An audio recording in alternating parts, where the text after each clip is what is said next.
Ciao a tutte e ciao a tutti, benvenuti e benvenute in questo video tutorial.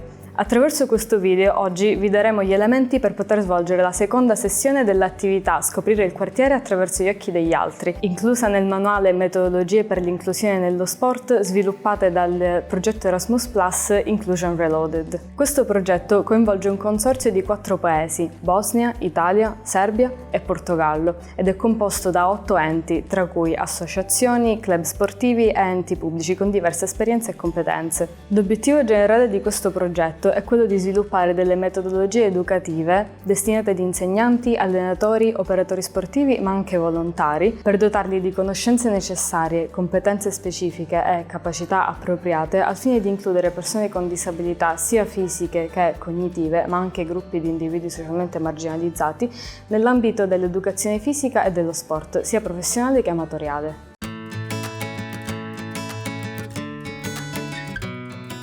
Questa sessione è la seconda delle 2 basate sull'orienteering e prevede una gara di orienteering basata sulle mappe create durante la sessione precedente. Grazie a questa attività, ognuno scoprirà dei posti all'interno del quartiere ritenuti importanti dai propri coetanei, nel nostro caso dei murales. L'attività permette ai ragazzi di acquisire competenze associate all'orienteering, creare opportunità per permettere ai partecipanti di lavorare insieme e supportarsi a vicenda, scoprire l'importanza che le altre persone attribuiscono a diversi luoghi del quartiere e consentire ai giovani di conoscere meglio i loro coetanei, socializzare, scoprire la realtà locale. La gara di orienteering alla scoperta del quartiere prevede l'uso del seguente materiale: stampe A4 o A3 delle mappe create dai diversi gruppi durante la prima sessione di mappatura, una carta informativa per ogni punto delle mappe, ciascuna in una busta di plastica perforata, punti di controllo di orienteering, ma se non li avete va bene sostituirli con un pezzo di stoffa colorato che sia riconoscibile a distanza dai ragazzi. Attenzione, questa sessione prevede un tempo di preparazione notevole. Dalle mappe create dai ragazzi durante la prima sessione di mappatura si creano delle mappe ufficiali che verranno usate durante la gara. Possono essere fatte inserendo dei simboli e linee con l'uso di Word o Canva, o più semplicemente mettendo i punti sulla mappa con un pennarello e tracciando linee tra i punti. Inoltre, bisogna preparare le carte informative per ogni punto sulle mappe create dai ragazzi. Successivamente viene realizzata una carta informativa per ogni punto delle mappe. Su ciascuna di queste carte si inserisce sia la foto del punto scelto che il testo che spiega cosa rappresenta per i ragazzi. Prima della gara, ogni carta informativa viene messa su ogni punto corrispondente delle mappe.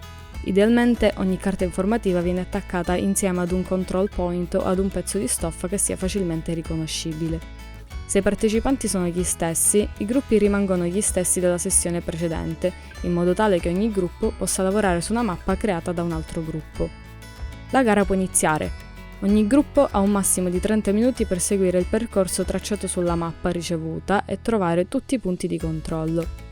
I partecipanti sono invitati a riflettere su ciò che i loro coetanei hanno scritto su ogni carta informativa e confrontarla con la loro percezione del luogo. Ogni gruppo dovrà riportare indietro le carte informative che corrispondono ai punti di controllo. Alla fine del percorso, ogni squadra torna al punto di partenza.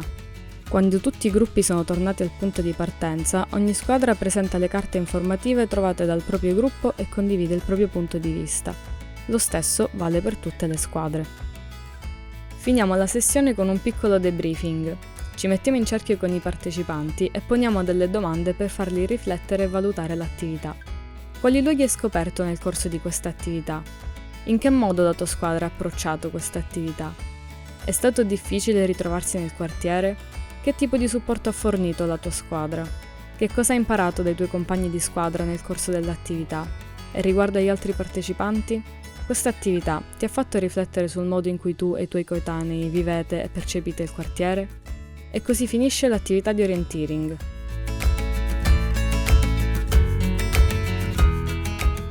Grazie per averci seguito nella spiegazione di questa attività di orienteering. Speriamo che possa esservi utile nel lavoro che svolgete quotidianamente con i giovani e che possa favorire l'inclusione di tutti e tutte. Ci vediamo al prossimo video.